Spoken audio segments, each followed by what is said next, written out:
Welcome to Reaching Out. I'm Gregory Floyd, President Local 237, Teamsters. With us today, our guest is Congresswoman Nydia Velázquez. Congresswoman, welcome to the show. Thank you. Thank you for having me. Thank you. And Congresswoman Velázquez is currently serving her 9th term as representative for New York's 12th Congressional District, which includes communities in Brooklyn, Queens, and Manhattan. Recently, you were instrumental in securing federal funds for NYCHA to help support public housing in New York City, mainly the 21 developments that were operated and owned by the state and New York City. For the last 12 years, I have worked to federalize the 21 developments because the fact that the state and city developments were not getting any operating subsidies. And what the NYCHA was doing was taking money that we brought to cover all those federal buildings and use part of that money to provide for rehab of those buildings, for new stove, windows, roofing, and so on. So by the fact that those buildings were not federalized, they were not getting any operating subsidies, and everyone was suffering. I believe there was another bill that you worked on, Section 3. Can you talk to us about Section 3? Well, what I'm saying is, the federal, the public housing law requires that when NYCHA contracts with private contractors, that those private contractors at least should hire 30% of new workers from within public housing residents. And what I'm saying is this is a great economic empowerment of public housing residents. And by employing those who are not working, NYCHA wins, because if they make more income, the residents, they will pay more for rent. NYCHA's budget will increase, therefore having the resources to keep up with the physical condition of New York City public housing. This is legislation that I introduced. It has not passed yet, but through the deal that we announced a month ago or 2 weeks ago with Senator Schumer, the Secretary of HUD, Sean Donovan, and Michael Bloomberg, we injected $238 million, and 100 million of that money will go immediately to help upgrade the physical infrastructure of some of those 21 public housing developments. As you know, there has been problems with elevators and even people who lost their lives because those elevators were not working properly. That money will be used to upgrade the type of infrastructure that is so needed so that public housing residents have the kind of quality services that they deserve. In the last 8 years, when the Bush administration was in power in the White House, President Bush cut public housing by $1.6 billion. And this year, we have put such an incredible amount of money back into public housing that we have to be grateful to the commitment of President Barack Obama to make sure that public housing residents have a decent home, a decent place that they could call home.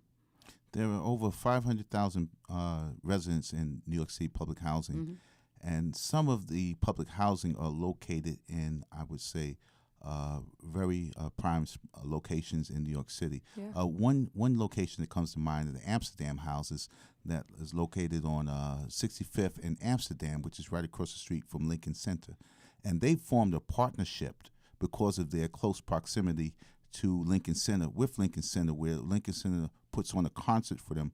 It started last summer, once a year, just for the residents of public housing. And they invite them there. They have a public housing day, and we have meetings throughout the year. And I could tell you, Ren Levy up there has been a great partner to New York City public housing. Well, he should be. And the Lincoln Center should be a good partner and a good neighbor. Culture should not be owned by just an elite or any special group. It should be accessible and affordable for everyone to enjoy. Where do you see this recession going? Where do you see us turning around? How do you see this? I think that we out? hit bottom, and that right now the numbers are telling us that the manufacturing sector is growing, is expanding, and there is some signs that tell us that we are in this cycle, entering into this cycle of job creation. The last numbers that we have that were released this week shows that 165,000 jobs were created last month. The economists are telling us that in order for our economy to continue to grow, we need to create at least 250,000. But don't forget, last year, when the final days of Bush in office, we were losing 500,000 jobs every month. Yes. And in some months, we lost 700,000. Yes. So now we are creating 165,000. We're not there yet, but if we could keep that pace, it means that we are in the road to recovery. Sure. Tell us your thoughts on the census, Well, 2012, it's what it means. important. It's very important for everyone to fill that questionnaire and send it back, because the federal money, taxpayers' money, that we pay, federal taxes, it will come back to us, to the city and the state, based on a formula, and that formula will be determined by the population. So every 10 years, we take account, we do a census, and we'll tell it provides a snapshot as to who is here, who we are as Americans, how many blacks, how many Latinos, how many Asians, how many languages are spoken. That will tell us if we need, in public hospital, bilingual personnel. It tells us what type of marketing strategies we need to have in place for those businesses. So it's also important because as a result of the census, we do the reapportionment, meaning how many congressional districts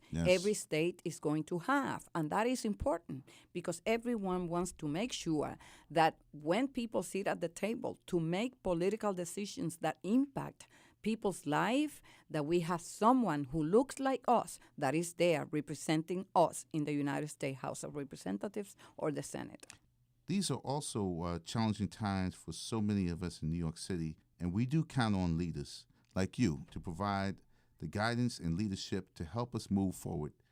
I know this is a very heavy burden, and just want to thank you for taking this on. I mean, 9 terms, that's a long time. That's 18 years that you've dedicated to us here in New York City, really, because you're representing all of us. Mm-hmm. Going to Washington on a weekly basis, that's a lot of time away from your family. And it's great to be back home, and it's important to be back home to talk to and listen to our constituents because it is important that we keep in contact, that there's no that disconnect between the member of Congress and the community that we represent. And by the way, to me, the community that I represent, the people that I represent, is what really gives meaning to the work I do in Washington. Why do you think public housing worked here in New York City and failed in other places? I know. I guess there has been this commitment from the very beginning, from every city administration, and that is important. But there is still room for improvement. I would like to see a better coordination in terms of some of the non-for-profit organizations citywide, like Community Service Society. Oh, they are very David Jones? much David Jones. Yes. I love that man. Yes, he yes, is extraordinary, and he is concerned about the fact that in New York City, 50% of the African males are unemployed, and a lot of them live in public housing. And public housing could play an important role in training and retraining some of these residents so that they could be employed.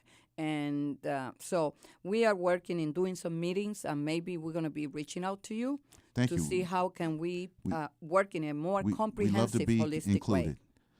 That's all we have for this segment. This is Gregory Floyd. My very special thanks to our guest, Congresswoman Nydia Velázquez. Thank you. Thank you.